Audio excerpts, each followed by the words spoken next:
Welcome to the Wellness Rebel Show, where you reclaim your health and tap into your body's healing power. I'm your host, Fatima, here to empower you with the knowledge and tools to take charge of your well-being. Whether you want to boost energy, improve mindset, or unlock vitality, this is your go-to source for practical advice and inspiration. It's time to step into your power and live a life of health and freedom. Welcome to the revolution. Welcome back to the Wellness Rebel Show. Today I have Andrea Dahr. Did I say that right? You got it. She's the founder of Switch Natural app, and she's here today to talk all things clean living and how to make swaps so that it's easier for everyone, because I know it can be overwhelming. Welcome, Andrea. Thank you so much for having me. Okay, I'm so excited to have you here. So let's start off with your journey. Why did you decide to create the app and help others navigate the overwhelming world of this, convenience? Yeah, sure. So I found myself overwhelmed at the beginning of my journey, which was back in 2014. I was pregnant with identical twins, and I was trying to make sure that everything in my environment would promote a healthy pregnancy and be a safe space for growing babies and for when they came into the world. And I was on bed rest for the majority of my pregnancy. It was a really high risk, unique type of twin pregnancy. And so I had some extra time on my hands for that reason. And when I started looking at the products, I realized there was a lot of conflicting information. Products that said they were pregnancy safe or safe for babies had ingredients that I thought I had seen were harmful. And just for a little bit of context, back then clean wasn't a thing. There wasn't this whole movement or trend towards clean products. You might see some products that were marketed as green or crunchy. So there wasn't that whole thing. And I really had to teach myself and learn what the ingredients actually meant. Because when I flipped my products over, I didn't know, I had never seen any of these words. I mean, we're not familiar with cosmetic ingredients. So I started researching each individual ingredient and seeing if studies had been done to show whether or not those ingredients were harmful. And I kept track of all this research, and it was difficult for me because there wasn't like one good resource where all of this information was put together. And like I said, there was a lot of contradictory and confusing information, especially when you look at articles and headlines. Once you start to dig deeper, sometimes the answer is different when you get to the actual research study. So I saved all of that, and the app came actually a long time later. I started sharing this information on my blog when my twins were probably 2019. So in 2009, they were born in 14. I started sharing it in 2019. I started connecting with people on Instagram who really became like my people that were in the same spot that I was. I related to them and really found a lot of joy in answering their questions and helping them make product switches like I had. And some of the questions that I got were always the same thing. Like, is this product safe or not? Are there toxic ingredients inside? If there are, why and what should I buy instead? And even though my community is like tight knit and small, like I couldn't quickly enough address all of those questions. And by the time I was responding to someone's DM, it was 24 hours later and they'd already bought the product. So the app is really an extension of that mission of wanting to help people make switches to clean products and really condense the information so that it's easy to understand and it's not overwhelming. And like I can cut out that middle step that I had to take, which was figuring out what all these ingredients meant. Yeah, I love that, because I know like even with the EWG website, like if they have something that has not a lot of studies, then they'll, kind of like market as a safe ingredient. But they're not really even sure if it is, right? Because it's like lacking information is basically the reason. And that is a really important point that you bring up is there are so many ingredients. There's thousands of ingredients, and a lot of them haven't even been tested. Right. And so that's where I lean natural a little bit. I'm not saying that everything that is natural is clean and everything that is synthetic is not, but things that have been used for many, many years safely are more likely to be okay than a brand new synthetic ingredient that has no testing done on it. But at a baseline, I think we should be avoiding things that have been studied and do show potential harm. So that is, to me, a no-brainer. If we can make products without them and they work just as good, why should we not be using those? Right. I agree with you too. Like leaning towards natural. It's hard to just find something that's 100% natural, and it for sometimes it can't really be completely Mhm. safe because like if something has water, we know it has to have a certain kind of preservative. And Yeah. now we're learning that just anything that's like something that they put like a fermented something doesn't really help avoid the growth of mold, right? Like a lot of times we think like, oh, it's all natural, then I'll be fine, but then it has the water in it.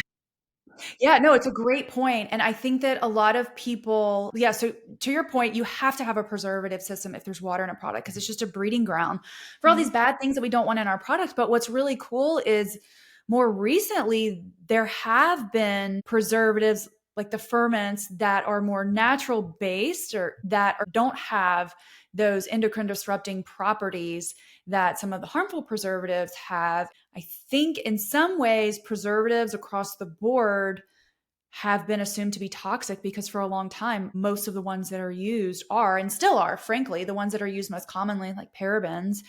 We've for a long time known they're associated with endocrine disruption, but recently there have been some more preservatives that I'm seeing now in products, and even not as recently, there's safer preservatives that you can use. So in a product where you have to have water, let's use the safer preservative and let's not go for parabens.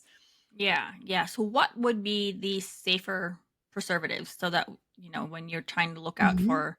for them, then you can figure it out. Yeah, so it's one of the ones you said, which is the radish root ferment is one. And I also like to point out that preservatives, it's not like you can take out one preservative and swap it for another preservative. It's going to work the same in every product. It's really tricky. After talking to brands and even chemists about this, it's often a preservative system that depends on the Okay. packaging. It depends on the other ingredients in the formula, how much water is there. And a lot of times they're using several different ingredients to effectively preserve the product. And it should go through stability testing to make sure that it can withstand temperature changes and over time. And if the company is doing good manufacturing practices and doing their testing, they can be more confident that the preservative system is going to work effectively. And I personally love to use, when it makes sense, I love to use products that don't require water. Hmm. Like I love Yeah. body oils. I don't think that a lot of products that we use need to have water added to them. I love bar soaps. I don't go for body washes or, we don't have all the packaging issue and we don't have the water issue. We don't need preservatives, which is great. Right. Yeah. There's definitely alternatives to buying like, something that has to have water. Like a lot of times Yeah. I have people that's like, "Oh, lotion." It's like, "Well, if you use something else, cuz lotion will always have water, right? And then an Right. emulsifying agent. And so it needs a preservative Right. system." But Yeah. then really to me, what I've been learning too is like lotion doesn't really like keep the moisture in, right? Like for longer periods of time compared to like let's say a body balm that has no water. Right. Absolutely. And it's funny, I have a whole perspective on body lotions because I gave them up for a long time because early on, one of the first things on my radar was harmful preservatives. And so I realized all the body lotions that I was looking at, they all had the harmful preservatives. So I switched to oil and really because a body lotion is oil and water. And another thing to point out is it's mostly water. So what you're paying for is mostly water. And when you put it on, it feels cool to the skin and that's the water evaporating. Yeah. But if you get out of the shower or you wash your hands or your body and your face and your skin is still damp and you apply oil, essentially it's like a lotion, but you're right. It is more concentrated. It's longer lasting moisture. I think where body lotions come in and people enjoy them and where they can play a role is when you want that real, just lightweight, just a little bit of Mhm. moisture, but they're not, nourishing and as much of a remedy as a balm or a butter. It just depends on the purpose. I think if you need something fast absorbing and just lightweight moisture, that's where a nice body lotion might come in, which are hard to find. Yeah. So what are common ingredients that we should be on the lookout for and avoid in our everyday products? Yeah. So the first one I like to point out is fragrance. Fragrance is in so many products. It's in virtually every cosmetic and skincare product. It's also in things like trash bags. When you think about it, inundated with fragrance. All these products that they don't need to have fragrance.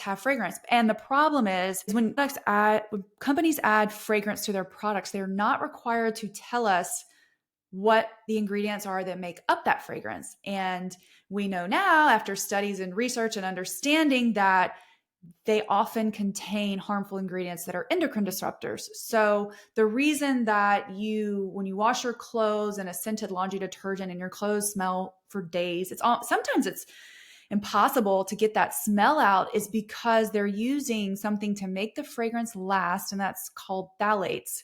And those are endocrine disruptors that we definitely don't want on our bodies. We don't want to be inhaling. And so I tell people that when you're buying products, if you look for unscented or for products that don't list fragrance, sometimes it's listed as aroma or perfume in the ingredients, you want ones with no fragrance. Some products are scented naturally with essential oils, and they disclose all of the essential oils.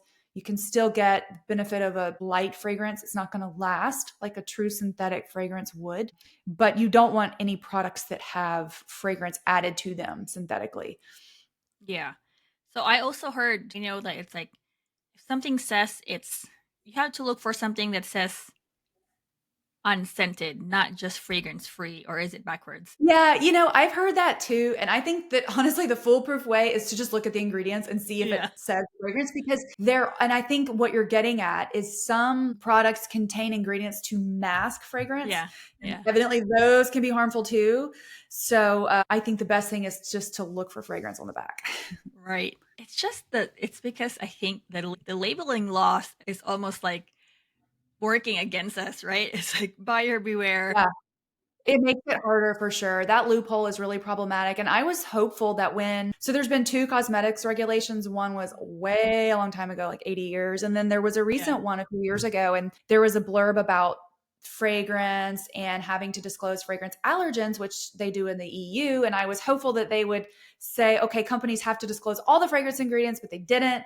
So we're still at that place where companies don't have to tell us exactly what's in the product. There's still stuff that's being hidden. And I hope that eventually we'll really know. They'll have to disclose it. And that way consumers can make an educated decision. You can't make a decision if you don't know really what's there. So Right. Right. Exactly. shrouded in secrecy. Or you have to really dig deep and then ask the company the Yeah, you questions can do that. directly, and then they give you like a answer that's like not answering your question. Yeah, Right. I love that you said that, because I think it's great to encourage people and to reach out to brands. I've been doing that for a really long time, and their answer will often tell you everything you need to know about the brand and what they stand for. Because some will be very happy to answer these questions and want you to feel comfortable and share the thought that went into making that product. And then, yeah, if they give you a roundabout answer, well, there you go. Yeah, exactly. That's how you know. And so if you're looking for brands to support that aligns with your values, then that's also a great way of finding out if they're actually aligned with you, right? Like to me, transparency is very important. Like Absolutely. I prefer a company if they have an online store where they just list out the full ingredients, not just show the key ingredients and then there's a small link on the bottom that says view full ingredients list, right? They kept Yeah, to it's search for it. important. Yeah, it's so important that you mentioned that, because a lot of people don't know that key ingredients is not an ingredient list. Key Yeah. ingredient is a marketing term. Like you said, it's just marketing. It's not telling you everything there. And I think there may be a little purpose into why the full ingredient list is a little bit harder to find. Yeah, because they're trying to market their product as either natural or non-toxic or safe or whatever, right? Like all these unregulated marketing terms. Yeah, and there's so many ingredients in products. That's the other thing. I've heard people say it just takes up too much space, and there may be some truth to that, but I don't think it should come at the expense of transparency. Yeah. Yeah. So I know no, so in the beginning of my journey too before, like, I had thought that like, oh, why would these companies be allowed to sell their products if they're not safe for us? So why are these a lot of the mainstream products basically why are they not necessarily safe? So it has to do with the way that cosmetics are regulated, and the responsibility of safety is not the FDA. The responsibility is given to brands. Yeah. And brands are often, sometimes concerned with the bottom line above all else. And so they are not incentivized or forced or motivated to put safety at the forefront and go through the steps that they need to ensure that they're using safe ingredients. And oftentimes the toxic ingredients are cheaper. Yeah. And so I have so much respect for the founders that I've met in this space that are taking the extra time, that are doing the research, that are spending more money to make a higher quality, safe product and really putting the consumer's needs first. And I try to highlight those, the ones that are doing it the right way so that they can get the attention, because oftentimes those brands are smaller and they don't have the marketing budgets that the big ones do and they can't compete. So it's up to us to really spread the word and try to let people know so that we can buy more of what we want more of available to us. Yeah. And I think it's also kind of crazy. Like a lot of these bigger companies make like the formulations they have for the USA is like they can make the toxic free or safe version like in the EU because they have stricter regulations. And then like why don't they just make it the same across the board, right? Right, right. And I mentioned this too before about the fragrance disclosure is different there. They're more strict. And so if a product contains a fragrance allergen, they have to list it separately. And it's been that way for a while. They do have they restrict, and the EU restricts over 1,000 ingredients. In the US, there's really 11 that are Yeah. restricted. So there's far more restriction there for sure in terms of using potentially harmful ingredients. Yeah. What are some tips that you can share for choosing clean cosmetics or clean products?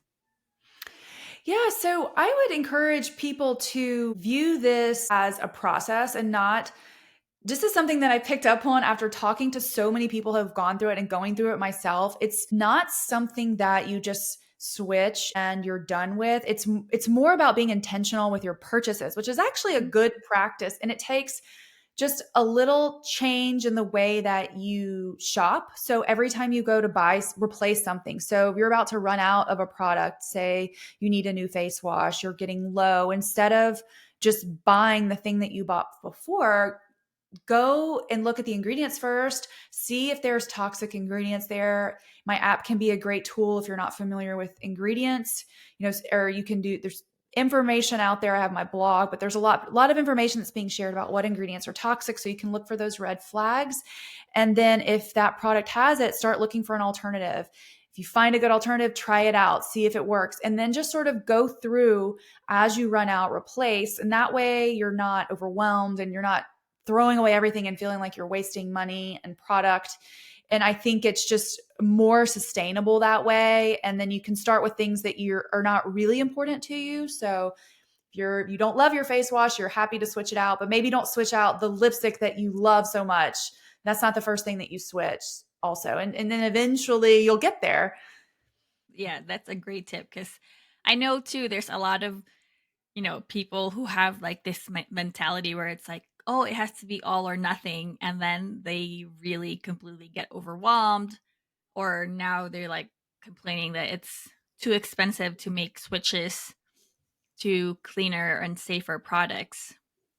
So definitely one at a time, especially I feel like it depends also maybe on like the stage of life you're in, right? And personality type. Right. Yep. Yeah. Back in the day, when I did my switches, I was single, so there was no one else involved. So I would Yeah. imagine it would be different if you're married and you have kids, right? It will take longer, I feel like, cuz now there's more people involved. Yeah, for sure. And like the last thing you want to do is get frustrated or stressed or like throw your hands up in the air. It's kind of like, I guess it's kind of like crash dieting, right? If you Yeah. just go too hard all at once at first, I think a lot of people do get overwhelmed. And like as disheartening as this information is, and it can be scary, you don't want to feel that way when you're making changes. You want to feel empowered and like you're doing something good for your health, which you are, for your long-term health.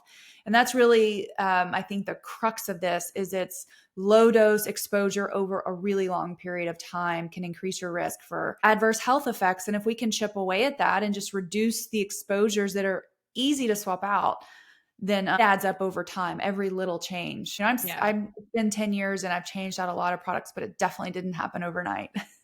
Yeah, totally. I mean, if you have the budget and like that probably like, you're just like so gung ho about like making all the swaps all at once, then go for it, right?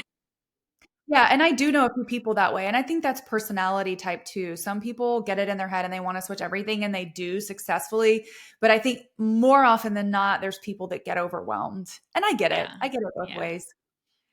Now, how do you have any advice? So let's say like if someone is married and then their husband is kind of like apprehensive or like doesn't really want to make choices, like do you have any advice for these women? Like how can they slowly change the tide or something like that? Yeah, it's a good question. I think just from my experience, and I think that putting pressure is not the way to go because no one wants to be told to stop using their favorite XYZ product. But what you can do, and this has also been interesting with not only my husband, but my kids too, is just sharing the information as I learn it. Some people, when they understand why, it really sinks in a lot better and they're more motivated to make changes. And then also, when I start using things for myself, like they're going to use it sometimes. They're going to run out of theirs and they're going to use mine. And they're going to realize, oh, I actually really like this. Can you buy more of that? Like that happened with my hairspray. My husband used it once and he's like, oh, I need more of that. And I'm like, oh, you were using it. Great. So I think just having it in the house and sharing knowledge, that's something else that has been at the forefront of what I do is really sharing the why. I don't ever want to tell people avoid this ingredient without providing something to read and to point to and say, this is why I made that decision. Yeah, totally. I think sometimes that's the easiest way to get someone to change their mind or open their minds because Hmm. and to make like the thing stick, right? You can't just tell people like, "Oh, this ingredient is bad," and then that's that. And if they don't understand why, they might make the switch initially, but then after that, they're like, "No," because it didn't really make an impact. I feel like it doesn't, right? Not knowing why. Absolutely. And I think that the changes are kind of cumulative, especially if you start with fragrance. The more you start using clean products, the Mhm. less tolerance you have for like the strong smelling cleaners in your house or the really fragrance products. I mean, my family now, if I were to we were to walk in the mall, for instance, past a shop that Like, had fragrance products, everyone is like, oh, because we've yeah, just been away from it for so long. But once you get rid of a little bit of fragrance, and then you realize how strong it really is, and you don't want it around anymore. yeah. Wh- Why do you think? I mean, to me, like we've been kind of I don't know. I don't like to use the term brainwash, but like our brains kind of have been like tricked to think that clean has to smell a specific way, right? Because I see it a lot too, where like, oh, I've made a lot of swaps, but I can't swap out my laundry detergent because I need to have that smell of clean. Yeah, it's you're exactly right. And in a way it is like it's a conditioning and we have been surrounded by these products since birth.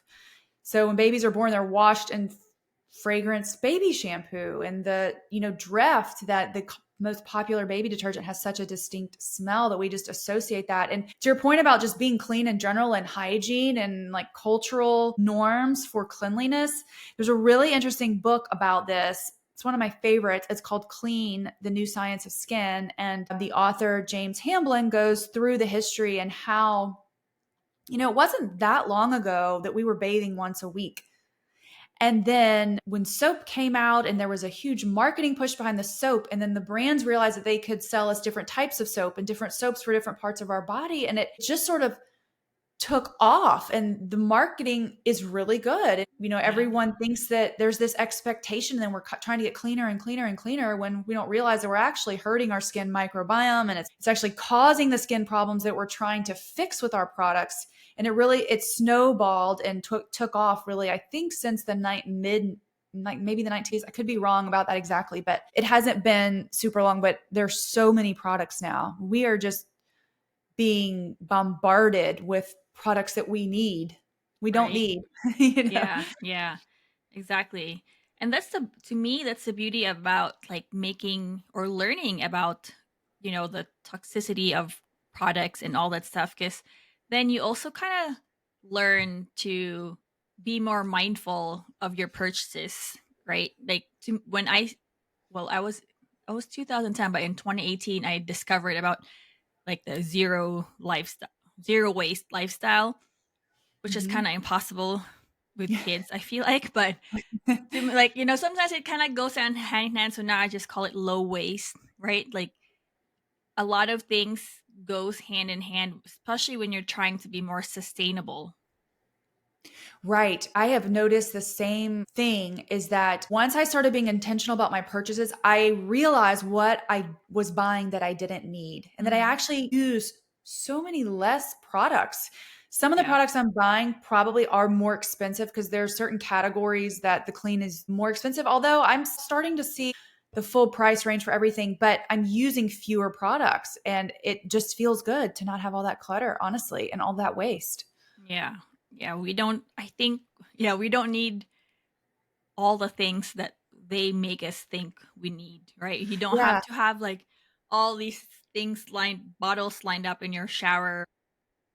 Yeah, I don't use shaving cream anymore. I mean, you can use regular soap, you can use conditioner Yeah. for shaving cream. I mean, there's a lot of different things that, yeah, I think are just unnecessary. We're told we need them. I mean, body sprays is another one that makes me laugh. So we're spraying perfume or cologne, we're putting deodorant on, and then we need a body spray on top of that. What, when is enough enough?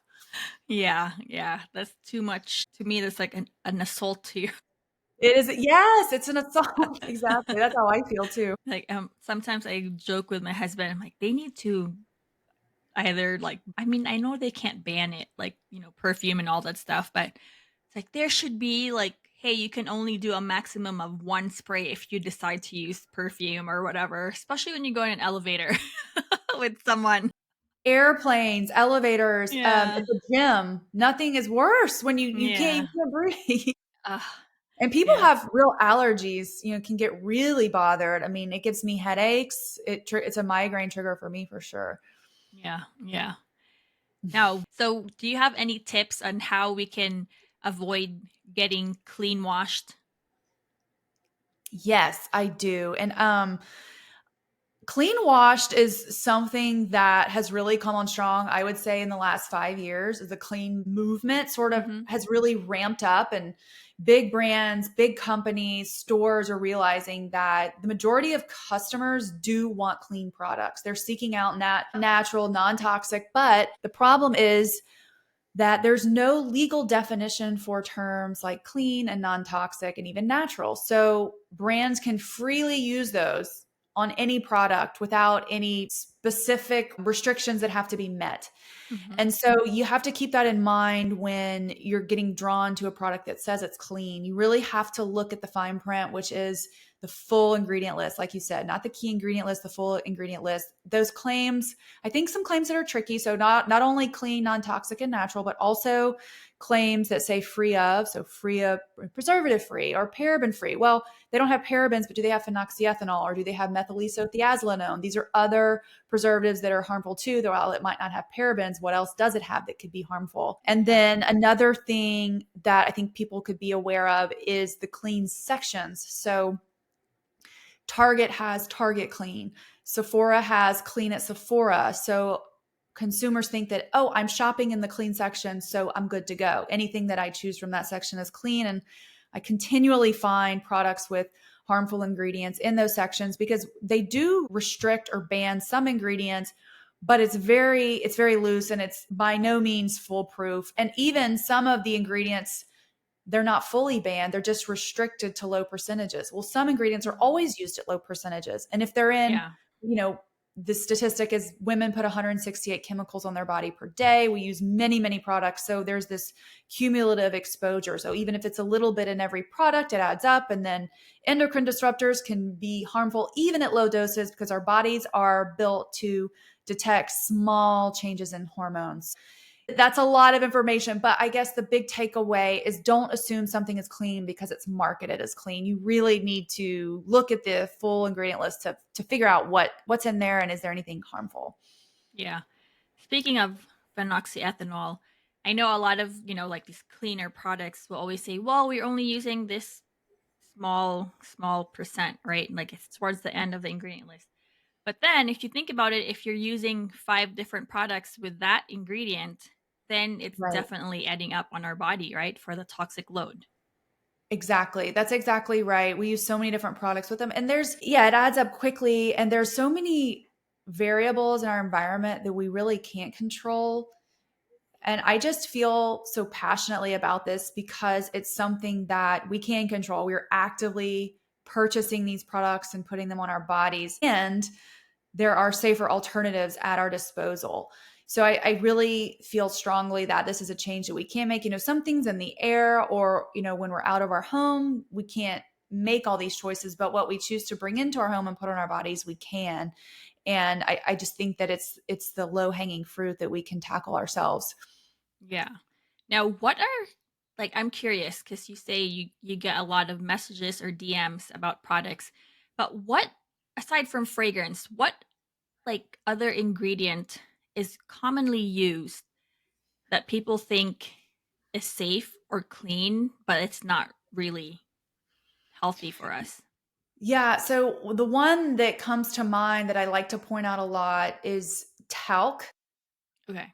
Talc is what's in baby powder. It's in so many different makeup products. And if you've kind of been looking for non-toxic products, you might know that it's problematic. It can have asbestos in it, which is a carcinogen, causes mesothelioma, has been linked to ovarian cancer. And there's been this massive lawsuit. Well, go back a little bit, we've known this for a really long time, for decades and decades. And there's a massive lawsuit against Johnson and Johnson for continuing to use talc in their baby powder, even though we know it's harmful. And they finally phased it out within the last few years worldwide. They're no longer using talc in their baby powder because of this lawsuit. I think it's expected to settle around 9 billion. It's not over yet. So it's a big deal, but beauty brands are using it freely in all these products. And oftentimes I point this out because it's easy to catch. Yeah. Talc, when it's used, is oftentimes the first or second or third ingredient in like a powder, for example. So it's easy to spot. It's short, it's 4 letters, but you don't want to use any products with talc. Another one I would say that is in products that people think are clean but are not is these ethoxylated compounds. And you'll see them listed as, or one type you will see is listed as PEG. It's Mhm. polyethylene glycols. And these are ingredients that are ethoxylated, meaning they use ethylene oxide and go through this process that can result in carcinogenic byproducts. They're often used in laundry detergents too, and actually have been found at alarming levels in laundry detergent. And they make their way into our water. They're in our water supply. So it's not good. And there are other ingredients that can be used instead of those, but they're kind of sneaky. And I see them in products marketed clean. Oh, and one more I should mention is phenoxyethanol, but you brought that up earlier. That one's in so many clean products. And I think what happened was when the news came out about parabens, or when that started gaining some attention that parabens were bad, companies took the parabens out and put phenoxyethanol in and said, oh, the phenoxyethanol is not endocrine disrupting, but it has other problems with it. So phenoxyethanol is one I see a lot. PEGs, fragrance is still in a lot of marketed clean products. So those I would say are the top ones. Yeah. Yeah, I was really wondering why all of a sudden that phenoxyethanol became like the darling of the clean beauty industry as a Yeah. safer preservative. I It didn't really understand. did. Yeah, it really did. And I think it had to do with the claims that it was not an endocrine disruptor in the way that parabens are. And I think that it's effective as a preservative. It can be used in those same low percentages like parabens are in a low percentage. But what they're found, and it was actually interesting because in 2008, there was a nipple cream that women were Mhm. using, and the FDA actually sent out a warning saying this phenoxyethanol in this nipple cream is harmful for the babies. And so that article disappears and comes back on the FDA website. I used to have it linked and occasionally it won't pop up for me. But then the other thing is there's been some other studies that indicate it could be harmful for reproduction. It is also an ethoxylated compound. So you have to question, are carcinogenic byproducts remaining in these products as well from phenoxyethanol? So there's a lot of question marks with phenoxyethanol. I think that that was a regrettable substitution. Yeah. Do you think that in the next few years it will essentially be removed or Yeah, that's a good question. I think that it may be used less. I don't know. We'll see what happens. Hopefully we can draw attention to it. Maybe it won't be used as much. I don't think it won't get banned though. It definitely won't get banned. I mean, it takes so much for ingredients to get banned, and there's other ones that I think that would be first in line, but I don't think that one's coming anytime soon. Yeah, yeah. Why is it so hard to get? I know it's like a big battle, I'm sure, like fighting against this big corporations, right? Yeah, and I think it just takes so long. I mean, for the longest time, and it may even so the FDA hasn't had the authority to say you can't use this ingredient. I mean, it really is all left on the shoulders of companies to make sure that the ingredients are safe. I don't know. It takes a lot. It takes a lot for them to ban something. Yeah. So I don't know if if you kind of tackle this, but you know how a lot of times there's products that are like Leaping Bunny certified. Are they all necessarily going to be in the, under the umbrella of being safe? No, I think that's a good point. In terms of like the animal cruelty type certifications, that's really a different issue altogether. It's just that the product hasn't been tested on animals, which is a Mhm. good thing, but I don't think that that is a stamp of approval for product safety. I see a lot of, companies that try to market themselves as clean or natural, and then that's kind of like their main focus, right? Like, oh, we're Leaping Bunny certified or something like Right. that.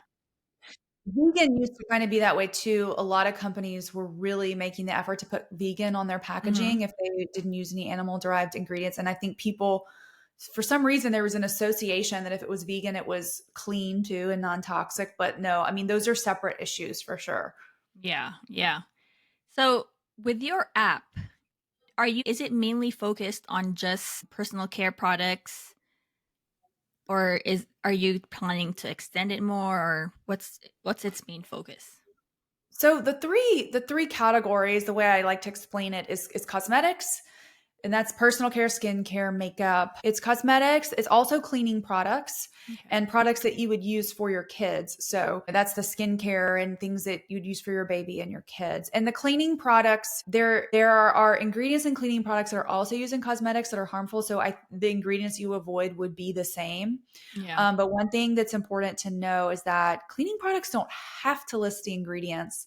So you want to make sure that you're scanning a full ingredients. It's sort of like that issue with the key ingredients, but some cleaning products you actually can't find an ingredient list on it because they're not required to share it. So step one is find the full ingredient list. I know that some will show on the front of the package, it'll say 2% active ingredients, Yeah. 98% other Inactive. ingredients, and we don't know what those other ingredients are. So there's no way that we can make an assessment as to whether or not that product would be non-toxic. Yeah. So with how your app works, it's, if I remember correctly, like you take a picture of the product, and Yes. then so when you say like that, I know that about the cleaning products, like they're really not required to disclose the whole ingredient list. So with this one, because you've done a lot of research, then you're able to show like all the ingredients on it, or So if they're not disclosing the ingredients and there's no way for us to get access, they oh don't have to share the ingredient information with anybody. So if it's yeah, hidden, there's no way to assess. But the way that my app works is it's not a barcode scanner. You would take a picture of the actual ingredient list. So step one is you okay, find the ingredient list. So if you're on your computer, you can snapshot it with your phone. If you're on your phone, you can screenshot it. Or if you're in the store, you can flip it over and take a picture of the actual ingredient list. And that was a priority for me when I was designing it, because a lot of times, if you're especially if you're shopping online, first of all, you don't have a barcode, so it doesn't help you Yeah. there. And I do so much shopping online. And then the other thing is, the companies can change the ingredient list, and sometimes the barcode doesn't reflect the most up to Mhm. date ingredient list. So you want to make sure you're scanning the ingredient list on the product or on the company website.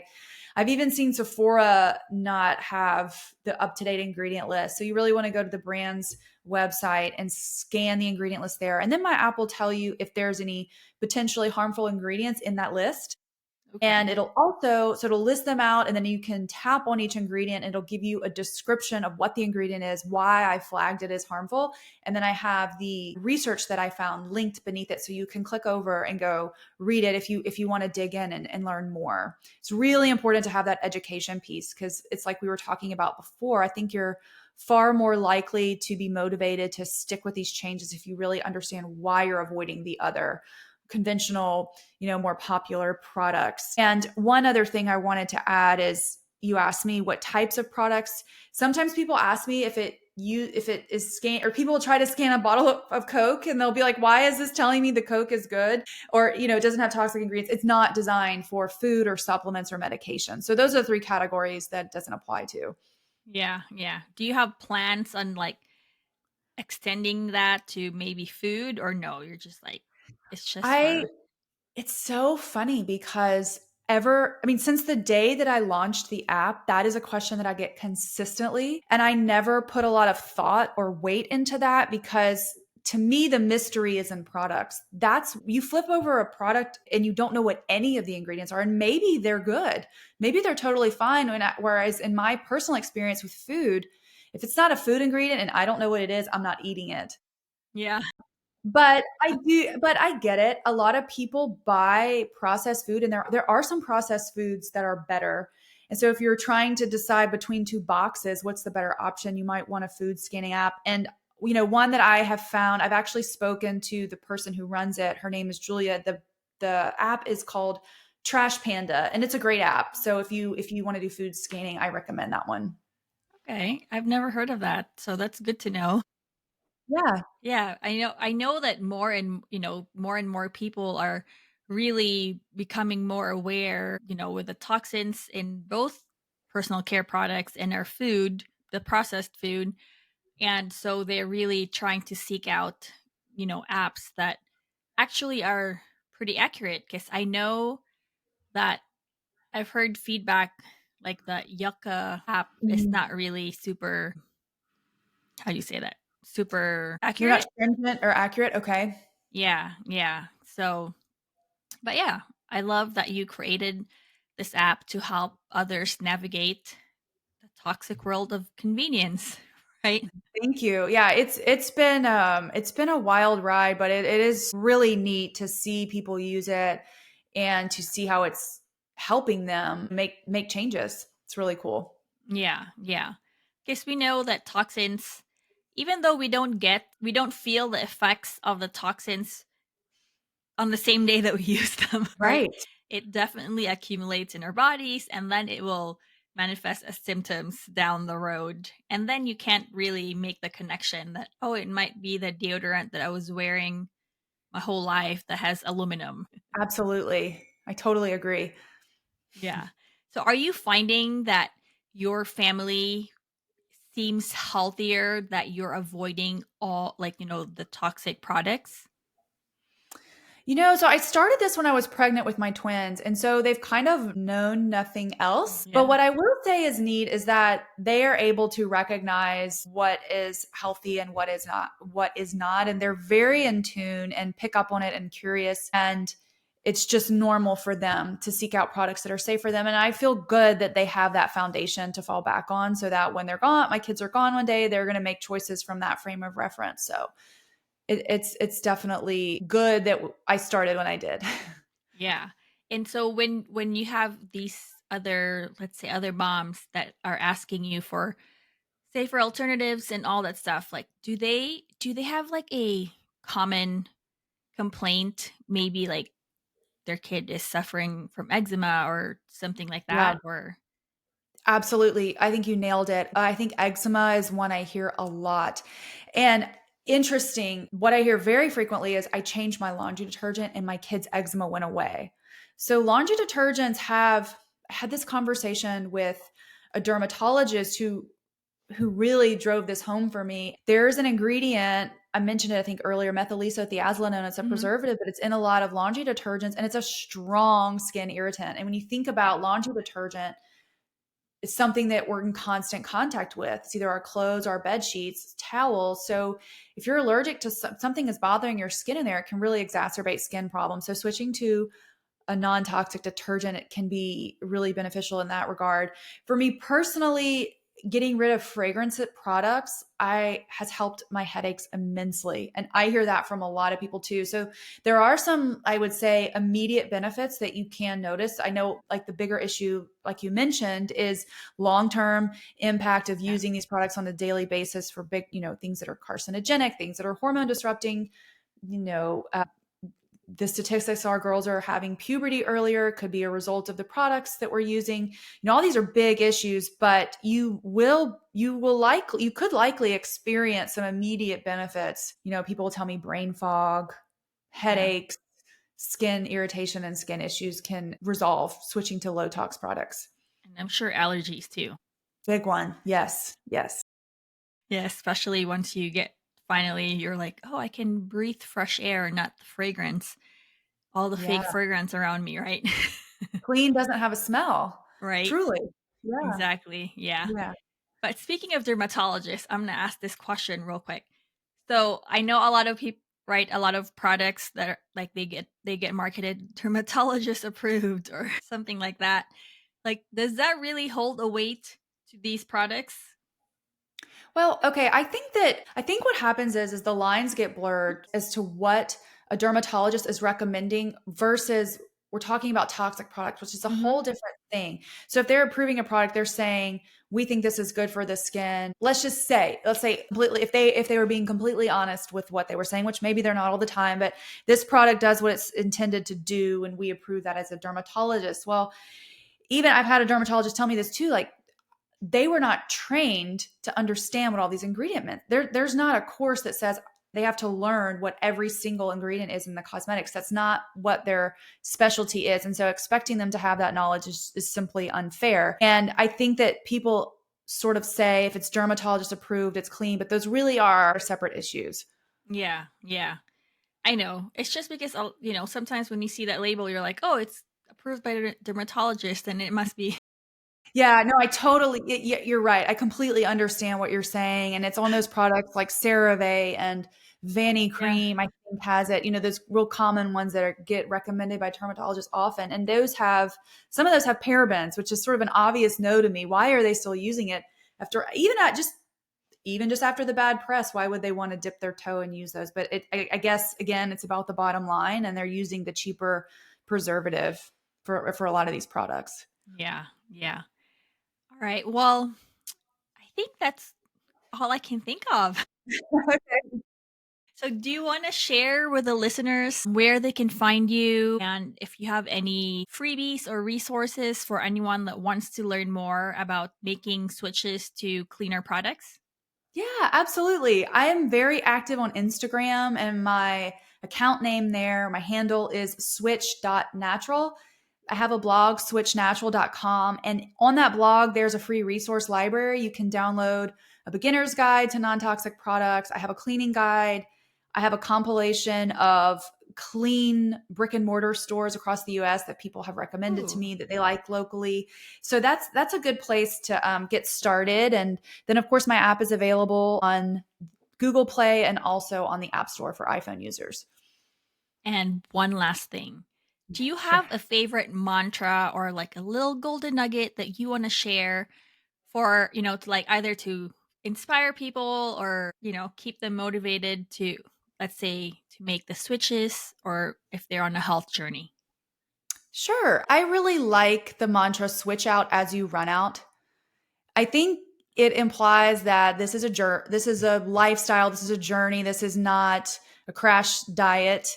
It's should be enjoyable. It should be empowering. It should be fun. I mean, finding new products can be really fun, right? And just to kind of remove the stress from it. This should not stress you out. Stress is probably more toxic than all these products. So don't stress. I love that. Thank you so much for joining us today, Andrea. And if you're still listening, stay rebellious. Thank you so much, Fatima. Thank you for listening. If you enjoyed this episode and you'd like to help support the podcast, please click the subscribe button, share it with others, post about it in social media, or leave a rating and review. To catch all the latest from me or suggest topics, you can follow me on Instagram at Fatima Pagtakan or at The Wellness Rebel Show. Thanks again, and I'll see you next time.